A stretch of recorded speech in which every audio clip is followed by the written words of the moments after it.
કામ ને કામ. માણસને ક્યારેક તો આરામ જોઈ કે નહીં? બેટા તું થાકી ગઈ છો, થોડીક ચા પીવીશ તારે? ચા નથી પીવી, થોડીક શાંતિ મળે ને તો ઈ આપો.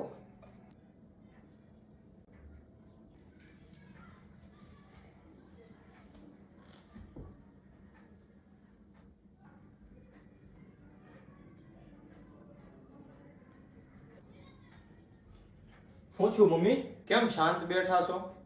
કાંઈ નહીં બેટા, ક્યારેક ચૂપ રહેવાથી ઘરમાં શાંતિ ટકી રહીશ. કાંઈક તો છું છે મમ્મી, હું છું કયો? મમ્મીને કાંઈ નથી જોઈ, આજ થોડાક થાકી ગયા છે. મને લાગે છે તે જ મમ્મીને કંઈક કીધું છે એટલે જ મમ્મી ચૂપ બેઠા છે.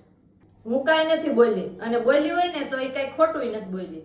આખો દિવસ બધું કામ મારે જ કરવું પડે છે. મમ્મીથી એવું કાંઈ નથી થતું, એ તો આરામ જ કરે છે. ભૂમિ બેટા, મેં પણ ક્યારેક આખો દિવસ રસોડામાં કામ કર્યું છે. એ દિવસ મારી હાહુ પણ મારી સાથે કામ કરતા, ત્યારે મને લાગતું કે બધું કામ હું જ કરું છું, પણ હકીકતમાં મારી હાહુ મારી હારે હતા ને એટલે મારથી બધું કામ થતું હતું. તો બેટા તું મારી સામે આમ ગુસ્સામાં બોલી ગઈ તો ઘર કાંઈ ઈંટ અને પાણાથી નથી બનતું. સ્ત્રીઓની ધીરજથી અને સ્ત્રીઓની સહનશીલતાથી ઘર બને છે. તો બેટા તું જ આ ઘરનું દિલ છો, અને એ દિલ ધબકશે ને તો જ ઘરના બધા ખુશીથી રહેશે.